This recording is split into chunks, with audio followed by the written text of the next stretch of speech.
ज्ञान the treasure में आपका स्वागत है। और हम आपको बताएंगे कि बाली को छुप के क्यों मारा गया।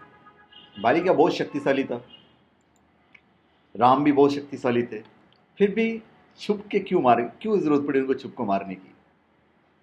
देखो, पहली बात तो ये है कि बाली कितना शक्तिशाली था। बाली किस किंदा का राजा था।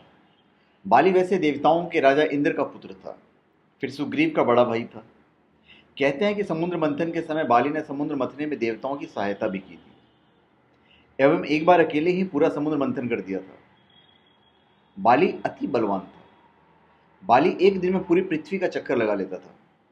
उसके शरीर में इतनी ऊर्जा थी कि वो सालों तक दिक्पाल और पूजा करने के लिए उड़ता रहता था। और ब्रह्मा जी से उसने वरदान हासिल कर लिया था कि जो भी बाली से युद्ध करेगा उसका आधा बल बाली में आ जाएगा। इसी वरदान की वजह से रावण भी कई बार बाली से हार गया था। एक बार बाली जब पूजा कर रहा था तब रावण बाली से लड़ने आया। तब बाली ने रावण को अपनी काख में दबा के अपनी पूरी पूजा पूरी की, और एक बार रावण को अपनी पूंछ में लपेट कर पृथ्वी का चक्कर भी लगा लिया था। बाली ने रावण के ससुर मय दानव के बड़े पुत्र दुदुम्बी, जो भैंसा के रूप में बाली से युद्ध करने आया था। दुदुम्बी में भी 1000 हाथियों का बल था, पर बाली ने उसे मारा और उसे उठा के 4 कोस यानी 12 किलोमीटर दूर फेंक दिया था। उस वक्त दुदुम्बी के मुख से जो खून हवा में उड़ा वो ऋषिमुख पर्वत पर मतांग ऋषि के आश्रम पर जा गिरा। मतांग ऋषि के शाप के कारण बाली उस पर्वत पर नहीं जा सकते थे। इसलिए पूरी दुनिया में बाली से बचने के लिए सुग्रीव के पास ऋषिमुख पर्वत ही स्थान था। बाली ने मय दानव के पुत्र मायावी का वध भी किया था। बाली अपने बल के घमंड में एक्चुअली में अधर्म आचरण करने लगा था। सुग्रीव की पत्नी रोमा को वे अपने पास रखता था।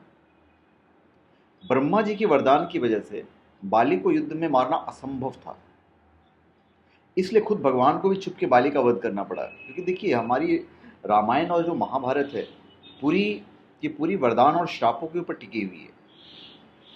अगर राम उससे युद्ध करते तो राम की आधी शक्ति उसके पास चली जाती। उसके पास जो अपनी खुद की शक्ति थी वो तो थी ही, तो इसलिए छुप के मारना जरूरी था। अगर वो भगवान भी थे पर लिए तो मनुष्य रूप में अवतार थे, तो छुप के उसका वध करना भगवान की मजबूरी थी, श्री राम की मजबूरी थी। तो धन्यवाद। आप हमारे चैनल पे सब्सक्राइब करें और अपने कमेंट दीजिए। धन्यवाद।